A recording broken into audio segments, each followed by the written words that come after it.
여러분이 혹시 산속에 들어가서 숲을 이렇게 거닐 때 말이죠. 잘못하면 우리가 길을 잃지 않습니까?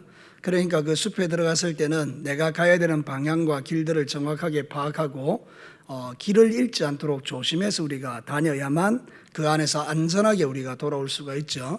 성경도 마찬가지입니다. 하나님의 말씀을 들을 때 자칫 잘못하면 우리가 길을 잃어버리기가 쉽기 때문에 이 성경 말씀이 우리에게 뭘 가르치는지 그 길을 잘 따라가면 우리가 하나님이 원하시는 말씀에 도달할 수가 있습니다.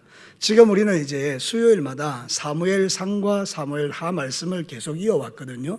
도대체 왜 이 사무엘상과 사무엘하의 말씀이 우리에게 있고 또 우리는 왜 지금 사무엘하 15장에서 이 이야기를 듣는가, 그런 것에 대해서 여러분이 어느 정도 이렇게 길을 잃지 않는 중심이 좀 필요합니다.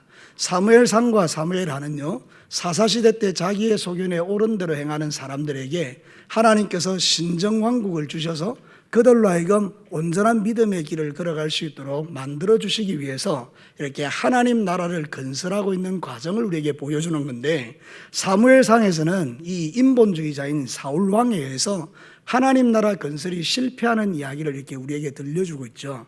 근데 사무엘하에서는 이제 다윗을 통해서 신본주의자인 그가 하나님 나라를 건설하는 그 일에 성공은 했지만, 여러분이 잘 아시는 것처럼 우리아의 아내 밧세바를 취함으로 말미암아 그 역시 실패를 하게 돼서 이렇게 많은 고난과 어려움들을 겪고 있는 그 이야기를 지금 우리가 듣고 있는 것입니다. 결론은 뭔가 하면 결국은 하나님의 은혜라는 것입니다. 여러분, 사울도 그렇고 다윗도 그렇고 인간이 완벽하고 완전해서 하나님 나라가 건설되는 것이 아니라 하나님의 은혜에 의하여 하나님 나라가 건설된다는 것입니다. 이거를 지금 신약시대에 우리의 말로 바꾸면 우리는 다 예수님이 필요하다, 이 이야기입니다. 사랑하는 성도 여러분, 우리가 아무리 똑똑하고 잘나도요, 저와 여러분에게는 예수님이 필요합니다. 그 예수님이 내 인생의 길이 되고 내 인생의 지도가 되고 내 인생의 인도자가 되어질 때 우리의 삶은 안전한 것입니다. 그분이 내 인생을 다스리고 통치하는 신정왕국이 내 안에 이루어질 때 우리는 세상이 아무리 힘들고 어려워도 헷갈리지 아니하고 천국 가는 그날까지 믿음의 길을 잘 걸어갈 수 있다, 이런 뜻입니다. 그래서 사무엘상과 사무엘하를 쭉 읽어가면서 우리가 그것을 깨닫게 되는데, 오늘 읽은 이 성경 본문은 영적으로 무지한 자들의 이야기를 우리에게 들려주고 있습니다. 얼마나 우리가 영적으로 무지한지요. 여러분, 영적으로 무지하게 되면 큰 어려움을 만나게 됩니다. 오늘 성경 본문에 나와 있는 압살롬도 그렇고 다윗도 그렇고요, 이스라엘 백성들도 그렇고요, 다윗의 신하 200명도 그렇고요, 아히도벨도 그렇고요, 오늘 본문에 나오는 이 모든 사람들이 보면 다 영적으로 무너져 있는 모습들을 우리가 보게 돼요. 영적으로 깨어있지 못하고 무지한 상태로 흘러가는 모습들을 보는데, 지금 우리가 이 시대가 그런 시대인 거예요. 우리가 다 하나님 앞에 온전한 믿음과 마음을 가지고 살기보다는 이 세상의 물결에 막 휩싸여서 정신없이 이렇게 살다 보니까 우리가 영적인 무지에 빠져서 하나님의 뜻이 뭔지, 하나님이 뭘 원하는지를 보지도 못하고 살아갈 때가 많다는 거지요. 그래서 오늘 이 성경 본문의 말씀을 심장에 새기고, 여러분이 영적으로 무지한 자가 아니라 정말 하나님이 원하시는 삶이 뭔지를 알아서 그 길을 잘 따라가므로 하나님이 여러분을 위하여 예비하신 영과 육의 복을 놓치지 말고 하나님이 기뻐하는 신정왕국의 백성으로서 하나님께 영광 돌리는 멋진 사람들이 되시기를 주님의 이름으로 축복합니다. 그래서 오늘 본문을 가지고 영적 무지라는 주제로 하나님의 말씀을 선포하는데, 첫 번째는 이것입니다. 영적으로 무지하면 인생의 목표가 잘못 설정된다는 거예요. 같이 한번 크게 한번 읽어봅시다. 시작. 영적으로 무지하면 인생의 목표가 잘못 설정된다. 여러분, 사람은 자기의 인생의 목표를 어떻게 설정하는가에 따라서 인생의 행복과 불행이 결정돼요. 우리가 잘 아는 거라도 암논이라는 사람은 말이죠, 자기의 인생의 목표가 정욕을 채우기 위한 것이었어요. 그래서 자기의 사랑하는 여동생을 강제로 범하게 되죠. 그래서 자기의 인생의 목표를 성취했습니다. 자기가 원하는 대로 정욕을 따라 살았다, 그 말이죠. 그런데 그 결국이 어떻게 됐습니까? 비참하게 죽었잖아요. 근데 요셉은 어떻습니까? 하나님이 그를 비록 저 낯선 땅 애굽으로 보냈지만 그에게는 인생의 목표가 있었던 거예요. 하나님께서 먼저 그를 보내신 이유와 목적. 그래서 나중에 보면 자기 형제들에게 뭐라고 말합니까? 당신들을 구원하기 위하여 하나님이 나를 먼저 보내셨습니다. 자기의 인생의 목표가 선명하니까요, 그 노예로 팔려간 그곳에서 낯설고 물선 그 땅에서요, 얼마나 아름답게 믿음의 길을 펼쳐가는지요. 하나님이 그를 멋지게 사용하셔서 결국 그 목적을 성취하는 모습을 보죠. 근데 진짜는 예수님입니다. 예수님은 이 땅에 오셔서 위대한 목표를 가지셨습니다. 저와 여러분과 같은 더러운 죄인들을 구원하시는 놀라운 계획을 가지신 거죠. 그래서 그분이 십자가에 죽으셨습니다. 그러나 3일 만에 부활하셨고요, 영광의 보좌 우편에 앉으셔서 하나님이 주시는 최고의 영광을 누리고 있지 않습니까? 여러분, 우리가 인생의 목표를 어떻게 결정하는가, 그것은 대단히 중요한 문제인 것입니다. 여러분, 사도 바울은 대단히 매력적인 사람입니다. 왜냐하면 인생의 목표가 선명했기 때문이거든요. 여러분, 성경 한번 보실래요? 빌립보서 3장 13절과 14절 우리 같이 한번 크게 읽습니다. 시작. 형제들아, 나는 아직 내가 잡은 줄로 여기지 아니하고 오직 한 일, 즉 뒤에 있는 것은 잊어버리고 앞에 있는 것을 잡으려고 표대를 향하여 그리스도 예수 안에서 하나님이 위에서 부르신 부름의 상을 위하여 달려가노라. 사도 바울이 그렇게 힘들고 어려운 삶의 상황 속에서도요, 헷갈리지 아니하고 이 믿음의 길을 끝까지 달려간 이유가 그에게는 표대가 있었다는 거예요. 목표가 있었다는 거예요. 하나님이 주신 목표, 그게 뭐죠? 자신을 불러주신 그 부름의 상. 수많은 영혼들을 구원하고 교회를 세우고 개척하고 복음 전하는 그 놀라운 일들을 분명한 자기의 표대로 삼고 달려갔다는 거예요. 이게 사랑하는 성도 여러분, 매력적인 사람이 된 거죠. 그럼 오늘 저와 여러분들은 목표가 무엇입니까? 나는 왜 이 땅에 두 발을 딛고 사는 것이고, 나는 왜 여기 앉아 있는 것이고, 나는 지금 왜 이렇게 예배를 드리고 있는 것일까요? 오늘 성경 본문에 보면 이 압살롬이라는 사람은 그의 목표 자체가 엄청나게 하나님과 상관없는 목표입니다. 오늘 성경 한번 볼래요? 15장 1절 처음 부분을 한번 보겠습니다. 그 후에 압살롬이 누구를 위하여? 자기를 위하여. 그의 인생의 목표는 무엇입니까? 하나님과 상관없습니다. 누구를 위하여? 자기를 위하여. 가장 눈에 들어오는 부분이 이 부분입니다. 압살롬이 왜 망합니까? 자기를 위하여. 그의 인생에 있어서 최고의 목표는 뭔가 하면 자기 자신이었던 거예요. 그러니까 결국 하나님과 상관없는 삶을 살았던 그는 결국 하나님의 심판을 받아서 멸망을 받게 되는 것이죠. 저와 여러분도 지금 이 땅의 삶을 살아갈 때에 우리가 각자 형편과 처지가 다르고 직업도 다르고 사업도 다르고 모든 게 다 다르지만, 그러나 우리의 목표는 한 가지입니다. 그게 뭔지 아십니까? 하나님의 영광과 그의 나라와 의인 줄로 믿습니다. 이 목표가 선명하면 우리는 이 길을 끝까지 달려가는 거예요. 그런데 여러분, 이 목표에서 벗어나게 되면 우리는 우리를 위하여 사는 인생이 되고 마는 것입니다. 그래서 여러분, 압살롬은 자기를 위하여 살다 보니까 자기 감정의 지배를 받습니다. 그래서 자기 그 형을 갖다 죽입니다. 암논을 죽이는 게 그의 인생의 목표입니다. 그리고 아버지한테 서운함을 풀기 위해서 오늘 4년 동안 철저하게 준비해서 쿠데타를 일으키는 거예요. 반역을 일으키는 것이죠. 자기를 위하여. 하나님과 전혀 상관없는 자기를 위한 인생의 목표를 설정하고 나니까 결국 망하는 길로 가는 이 한 사람의 모습을 보게 되는데요. 여러분, 지금 세상 사람들이 그렇습니다. 세상 사람들은 자기를 위하여 사는 인생이잖아요. 그러니까 결국 이들의 끝은 압살롬과 똑같은 결말이 이르게 되어 있습니다. 그들은 나중에 죽고 나면 영원한 지옥불에서 깨어나게 될 것입니다. 비극이죠. 존귀에 처했지만요, 깨닫지 못하니 짐승같이 되는 겁니다. 성경은 그렇게 우리에게 경매하고 있죠. 시편 49편 20절 우리 다 같이 한번 읽습니다. 시작. 존귀하나 깨닫지 못하는 사람은 멸망하는 짐승 같도다. 여러분, 저와 여러분 어떻습니까? 하나님의 자녀죠. 우리는 왜 하나님의 자녀입니까? 우리는 깨닫는 자이기 때문입니다. 오늘 이 말씀이 깨달아지시면 아멘입니다. 사랑하는 성도, 그렇지 않습니까? 이 왜 깨달아집니까? 성령 하나님께서 내게 말씀하시는 게 이것입니다. 너는 짐승이 아니다. 너는 존귀한 자다. 너는 나의 택한 자고, 너는 내 아들 예수의 피가 너를 덮어 나의 거룩한 자녀로 삼았다. 너는 존귀한 아들이다. 내가 너를 붙들고 너를 인도할 것이며 염려하고 걱정하거나 두려워하지 말라. 나의 의로운 오른손으로 너를 붙들어 줄 거다. 이렇게 주님이 우리에게 약속하는 가장 존귀한 자가 저와 여러분과 저인 줄로 믿습니다. 그러면 우리의 목표는 달라져야 되는 거예요. 우리가 하나님께서 왜 우리를 이렇게 구원하셔서 이렇게 살게 하셨습니까? 우리에게 놀라운 목표를 주시기 위함입니다. 앞서 말한 그대로 하나님이 나를 구원하신 이유는 첫 번째는 하나님의 영광입니다. 두 번째는요, 그의 나라와 의를 구하는 것입니다. 여러분이 먹든지 마시든지 무엇을 하든지 간에 여러분이 살아가는 모든 삶의 터전에서 여러분이 머릿속에서 지우지 말아야 될 단 한 가지 사실은 나의 말과 행실을 통해서 누구의 영광이 드러나게 되는 것입니까? 하나님의 영광이요. 우리가 충분히 분낼 수 있어요. 우리가 충분히 싸울 수 있어요. 우리가 충분히 도둑질할 수 있어요. 우리가 충분히 남의 것을 해칠 수 있어요. 우리가 충분히 나의 욕심을 채울 수 있어요. 우리도 욕할 수 있어요. 우리도 술 취하고 방탕할 수 있어요. 우리도 나쁜 짓 할 수 있어요. 근데 왜 하지 않습니까? 왜 바보같이 참는 겁니까? 이유는 딱 한 가지입니다. 나의 삶을 통해서 누구의 영광이 드러나기 위함입니까? 하나님의 영광. 그 목표가 우리에게 있는 거예요. 여러분이 왜 물질을 가지고 다른 사람을 돕고 섬기고 교회 와서 헌금하고 11조하고 하나님의 몸된 교회를 위하여 죽도록 충성하십니까? 여러분에게 월급을 드립니까? 사례를 드립니까? 여러분들은 교회에 오셔서 내 몸이 으스러져라 충성하는 분들도 있습니다. 왜 그렇습니까? 그의 나라와 의를 구하는 인생이기 때문에 그렇습니다. 나중에 장차 이 모든 것에 헛되지 않게 하시는 하나님이 있기 때문에 우리는 이 영광스러운 우리의 자신의 삶을 던지는 겁니다. 사랑하는 성도 여러분, 사람 때문에 충성하십니까? 그것은 잘못된 일입니다.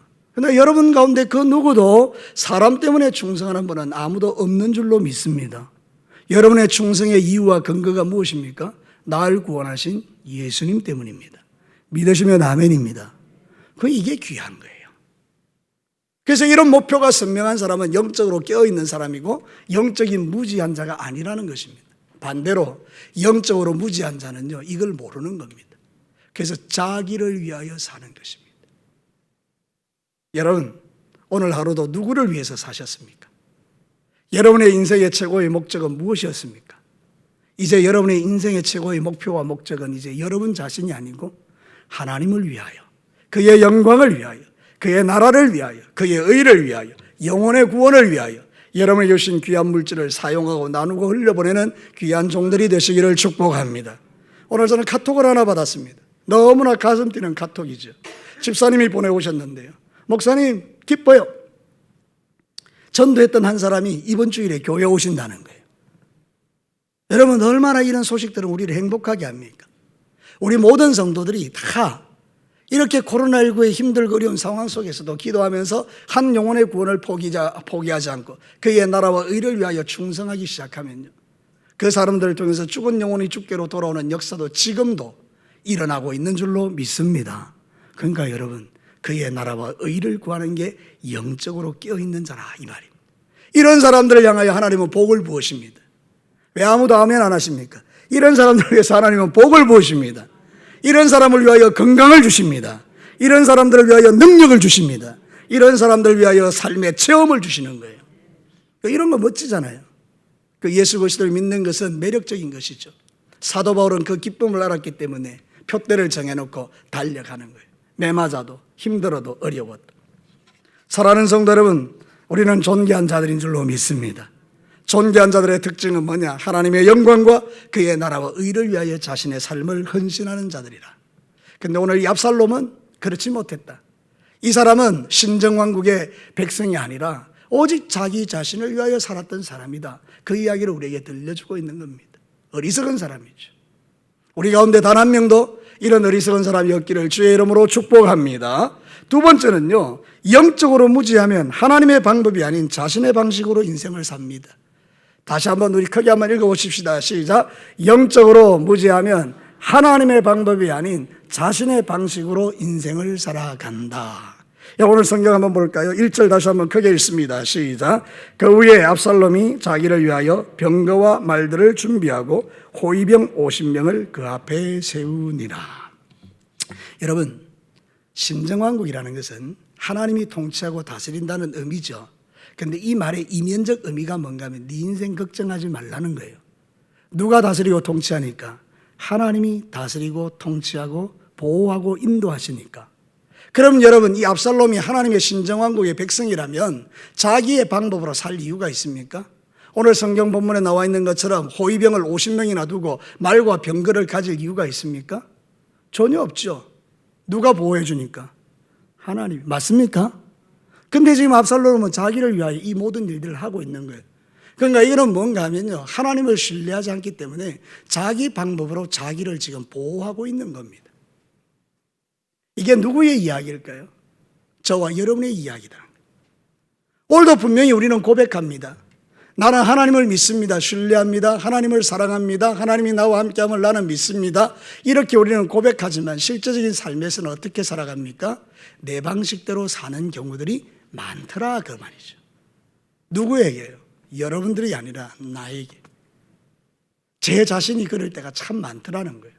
말은 하나님, 청산유주같이 말하지만 실제적인 삶으로 딱 들어가 보면 내 개인의 방식과 내 삶의 어떤 인간적인 방법들을 가지고 목회를 하고 성도를 섬기고 이런 일들이 참 많더라는 거예요. 사랑하는 성도 여러분, 저와 여러분이 오늘부터 우리의 삶의 라이프 스타일을 바꾸어서 내 방식이 아니라 하나님의 방식을 따라 살 수 있는 저와 여러분이 되기를 축복합니다. 하나님의 방식을 따라 산다라는 것은 뭔가 하면 하나님이 나를 다스리기 때문에 내가 염려 근심하지 않겠다는 뜻입니다.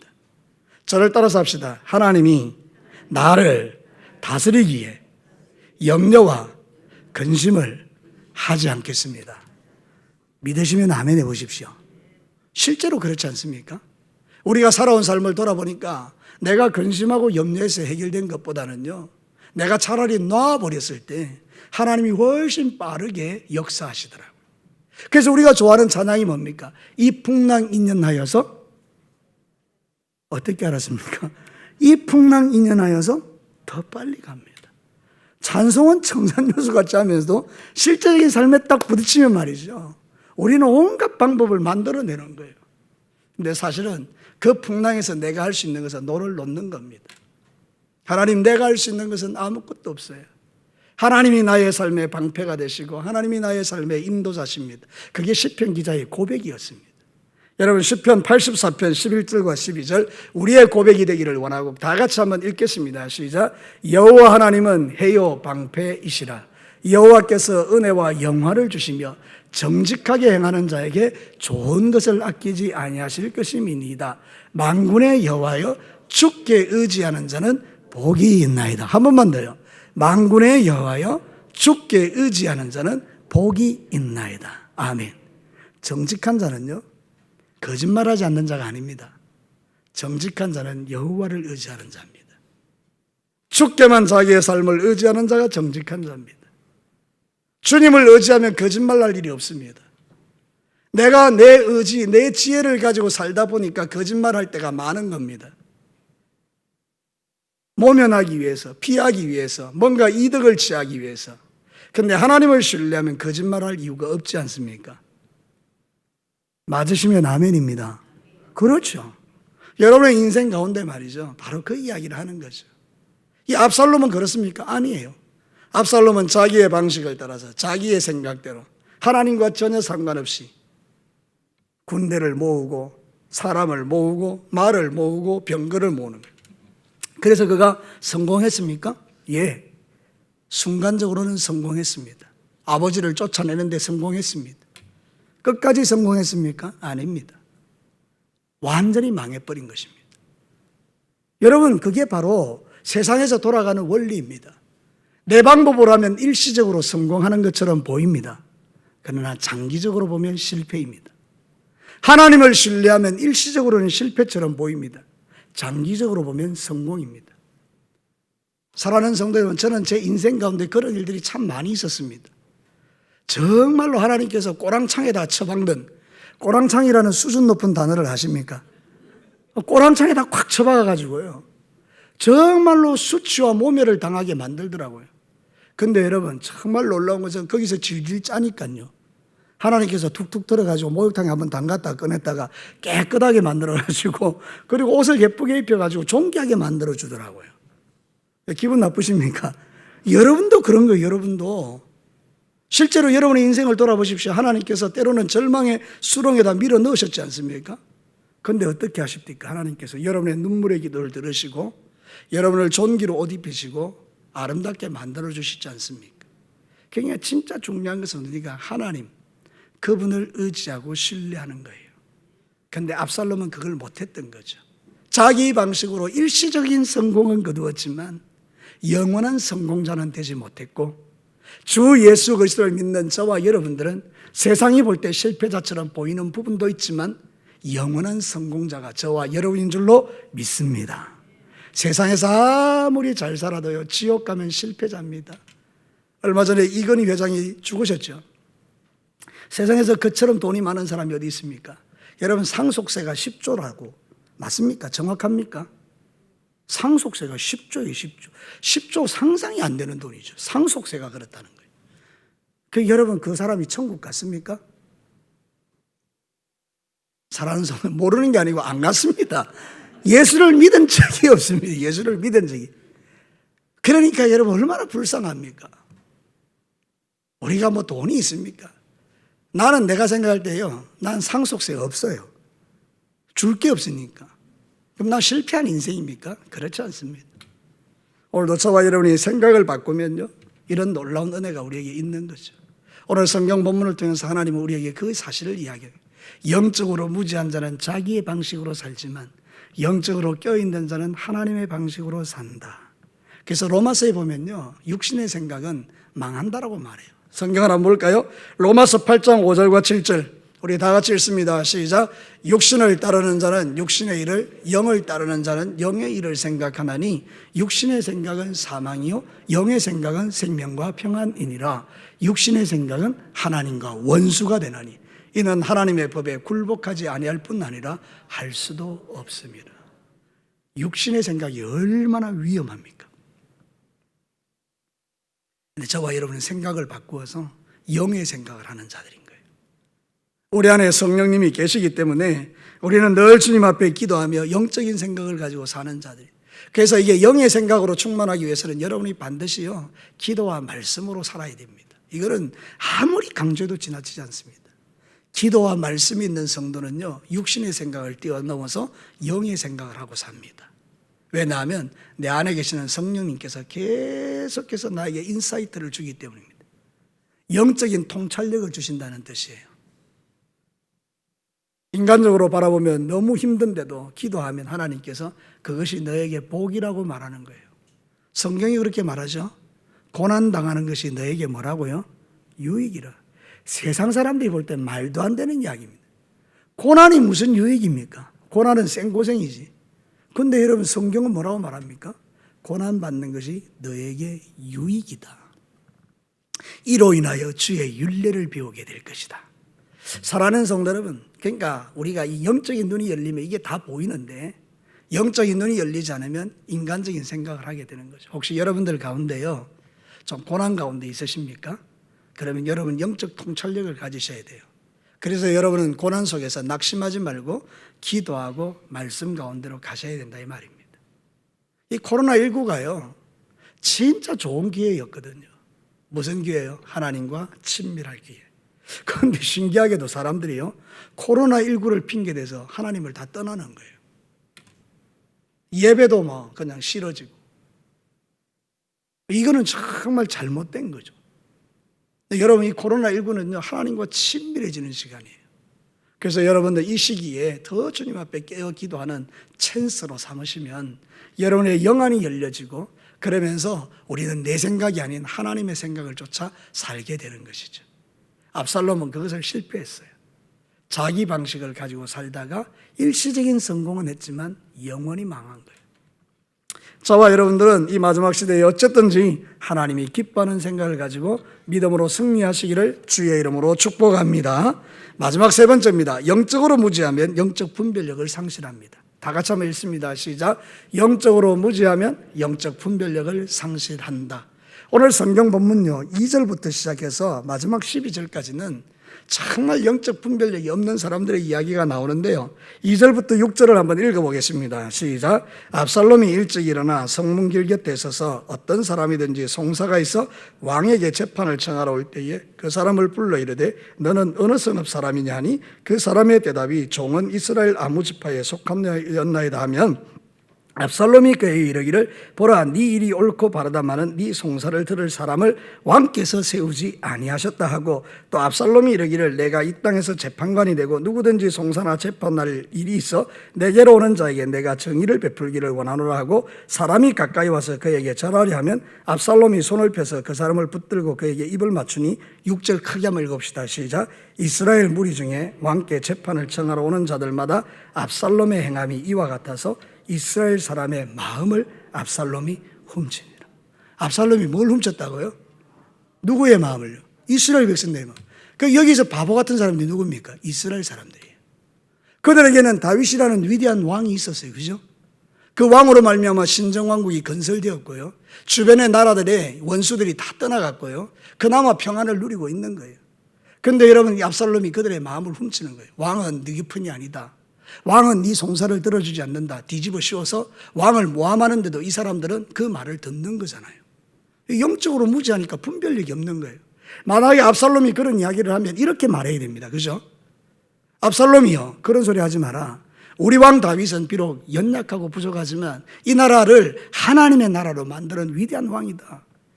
왕은 절대 그런 분이 아니다. 이렇게 말해야 되잖아요. 다 고개를 끄덕거리면서 압살롬의 편에 들어가 버린 거죠. 이 영적 분별력이 없었다 이 말이잖아요. 그럼 여러분, 우리 9절 말씀을 한번 볼래요? 같이 한번 읽겠습니다. 시작. 왕이 그에게 이르되 평안히 가라 하니 그가 일어나 헤브론으로 가니라. 이제 반역을 일으키기 위해서 말이죠. 압살롬이 아버지에게 거짓말을 합니다. 뭐라고요? 내가 헤브론에 가서 제사 드릴 거예요. 여호와께 서원한 거 있어서 그거 갚을 거예요. 그랬더니 이 다윗이 의심을 1도 안 합니다. 그리고 평안히 가라 이러고 보내줍니다. 여러분, 평소에 다윗 같으면 이거 좀 의심해 봐야 되잖아요. 4년 동안 군대를 모으고요, 호위병을 세우고요, 병거를 모으고 말을 모으고, 누가 봐도 이게 문제가 있는 건데요, 평안히 가라 이러고 보내주잖아요. 영적인 분별력이 없는 거죠. 11절을 한번 볼까요? 같이 한번 읽겠습니다. 시작. 그때 청함을 받은 200명이 압살롬과 함께 예루살렘으로부터 헤브론으로 내려갔으니 그들은 압살롬이 꾸민 그 모든 일을 알지 못하고 그저 뭐 했다는 거예요? 아무 생각이 없는 거예요. 이 다윗의 부하들이거든요. 다윗의 신하들인데 압살롬이 가자 그러니까 아무 생각 없이 따라가는 겁니다. 그 따라가니까 결국 어떻게 됩니까? 반역의 무리에 들어가는 거잖아요. 그렇죠? 분별력이 없는 거예요. 12절을 한번 볼까요? 같이 한번 읽겠습니다. 시작. 제사 드릴 때에 압살롬이 사람을 보내 다윗의 모사 길로 사람 아히도벨을 그의 성읍 길로에서 청하여 온지라 반역하는 일이 그감에 압살롬에게로 돌아오는 백성이 많아지.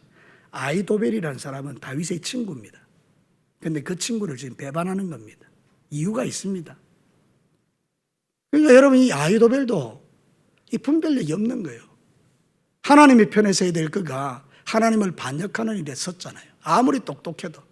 그러니까 이 말씀이 우리에게 들려주는 메시지가 분명한 게 하나 있는데 뭔가 하면 영적으로 무지하면 분별력이 없어지는 거예요. 그래서 우리가 경계해야 될 게 하나 있다면 뭐죠? 영적인 분별력을 잃지 않는 거예요. 마지막 시대에 저와 여러분이 정신 차리고 살아야 된다 이런 뜻입니다. 저를 따라서 합시다. 마지막 시대에는 정신 차리고 살아야 된다. 믿으시면 아멘이죠. 여러분, 성경의 역대하 24장 17절과 19절에 보면 이렇게 나옵니다. 다 같이 한번 읽겠습니다. 시작. 여호야다가 죽은 후에 유다 방백들이 와서 왕에게 절하매 왕이 그들의 말을 듣고 그의 조상들의 하나님 여호와의 전을 버리고 아세라 목상과 우상을 섬겼으므로 그 죄로 말미암아 진노가 유다와 예루살렘에게 임하니라. 그러나 여호와께서 그들에게 선지자를 보내사 다시 여호와께로 돌아오게 하려 하심에 선지자들이 그들에게 경고하였으나 듣지 아니하니라. 여러분, 여호야다라는 탁월한 제사장이 있었는데 요아스라는 왕이 어릴 때 그를 구출해서 말씀으로 양육한 멘토예요. 그래서 이 여호야다라는 제사장이 사는 동안에는 요아스라는 왕이 분별력을 가지고 나라를 통치했어요. 하나님만 섬기는 나라가 됐다 그 말입니다. 여호야다가 죽었어요. 멘토가 없어졌어요. 그러니까 백성들이 와서 왕에게 말합니다. 왕이여, 하나님 버리고 우리가 아세라 목상을 섬깁시다. 바알을 섬깁시다. 오케이. 이렇게 됐다는 거예요. 그래서 하나님이 너무 안타까워서 선지자들을 보냈더니 말을 들었습니까? 안 들었습니까? 가장 중요한 멘토가 사라진 요아스 왕. 분별하지 못하고 덥석 그것을 물어서 우상숭배를 끌어들인 것처럼 여러분, 우리의 영원한 멘토는 예수 그리스도십니다. 우리를 돕는 이는 성령 하나님이십니다. 우리의 인도자는 하나님의 말씀입니다. 이 귀한 멘토들을 버리고 세상 이야기를 듣기 시작하면 우리는 하나님에서 떠나서 영적 분별력을 잃어버린다 이 말이거든요. 너무 세상 사람들의 이야기 들으려 하지 말고 이럴 때일수록 더욱더 우리는 예수님 붙들고 성령으로 충만하고 하나님의 말씀을 길잡이로 삼아서 영적인 분별력을 놓치지 않아야 하나님의 복이 우리에게서 떠나지 않는 겁니다. 오늘 저와 여러분에게 지금 하나님이 무슨 말씀을 하고 있는 겁니까? 영적인 무지에 빠지지 말라는 거예요. 영적인 멘토를 잘못 삼지 말라는 거예요. 사랑하는 성도는 우리의 영적인 멘토는 성령님이고 예수님인 거예요. 하나님의 말씀인 거예요. 여러분 제발 하나님 앞에서 이 중심을 놓치지 말고 영적으로 깨어있는 자가 되어야 돼요. 다윗의 부인 중에 대단히 지혜로운 사람 하나 있습니다. 아비가일요. 자기 남편 나발은 어리석은 자입니다. 그래서 나중에 이 문제를 해결하고 나서 지혜를 해결하고 나서 왕궁에 들어갔지 않습니까? 여러분 지혜라는 게 그렇게 중요한 거예요. 우리는 예수님의 거룩한 신부들인 줄로 믿습니다. 지혜로운 자들이 되셔야 돼요. 지혜로운 자가 누굽니까? 영적인 분별력이 있는 자들이에요. 영적인 분별력이 있는 자는 우선순위가 뭔지를 압니다. 자, 정확하게 말씀드릴게요. 영적인 분별력이 있는 자는 우선순위가 뭔지를 압니다. 대단히 중요한 이야기입니다. 내 인생의 가장 우선순위가 뭐냐? 하나님을 만나고 그분을 예배하고 그분을 기도하고 그분께 기도하고 그분으로부터 능력을 공급받는 게 내 인생에 제일 중요한 거예요. 이 중요한 가치를 다 버리고 세상에 가서 먹고 마시고 취하고 살면 영적으로 깜깜이가 되어서 결국은 망하는 인생 되지만 우리가 이 우선순위만 분명하면요, 하나님이 우리에게 지혜를 주셔서 이 어두운 시대에도 하나님이 기뻐하는 길을 걸어가게 하십니다. 잠언 7장 25절과 27절을 한번 읽겠습니다. 시작. 내 마음이 음녀의 길로 치우치지 말며 그 길에 미혹되지 말지어다. 대저 그가 많은 사람을 상하여 엎드리지게 하였나니 그에게 죽은 자가 허다하니라. 그의 집은 소울의 길이라 사망의 방으로 내려가느니라. 잠언 이 7장을 한번 읽어보십시오. 집에 가서 음녀가 나오는데 젊은이 하나 가는데 유혹을 합니다. 우리 신랑은 멀리 갔고 나 하룻밤 자자. 이때 이 젊은이가 따라갑니다. 그 결론이 이겁니다. 사망의 길로 간다, 이 이야기입니다. 지금 음녀는 누굽니까? 원수 마귀입니다. 우리를 유혹하는 거예요. 나를 따라오라. 거기는 행복이 있고 쾌락이 있고 즐거움이 있고 뭐 좋은 게 있다. 우리가 거기를 따라가는 거죠. 하와가 어디에 넘어갔습니까?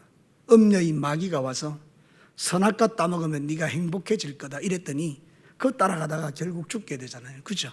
저와 여러분이 지금 마지막 시대에 정신 차리고 살아야 됩니다. 지금 이 시대는 영적으로 혼란한 시대지만 저와 여러분은 정신을 차리고 마지막 때를 살아가시기를 주님의 이름으로 축복합니다. 말씀을 마치겠습니다. 오늘은 영적 무지에 대한 하나님의 말씀을 듣습니다. 우리는 신정왕국의 통치를 받는 하나님의 사람들인데 영적으로 무지하면 안 되거든요. 영적으로 무지하면 인생의 목표가 잘못됩니다. 하나님의 영광과 그의 나라가 아니라 자기를 위하여 사는 인생이 되거든요. 우리의 목표는 하나님 나라와 의, 하나님의 영광, 이 설정하셔야 되고, 두 번째는 하나님의 방법으로 살아야 되지 인간의 방법으로 살면 안 되는 거예요. 어리석은 자는 자기 방법으로 살지만 지혜로운 자는 하나님의 방법을 따라 사는 거고요. 마지막은 무엇입니까? 영적인 분별력을 잃지 않는 거예요. 이제 이 믿음의 중심을 가지고 여러분이 신앙사를 주님 오시는 그날까지 흔들림이 없이 이 길을 잘 걸어내시고, 그래서 나중에 우리 주님 앞에 서는 날, 야, 내가 너 참 멋지다. 내 자랑이, 넌 내 자랑이다. 주님 우리에게 말씀해 주실 수 있도록 여러분 더욱더 아름다운 믿음의 길을 끝까지 걸어내시기를 주님의 이름으로 축복합니다.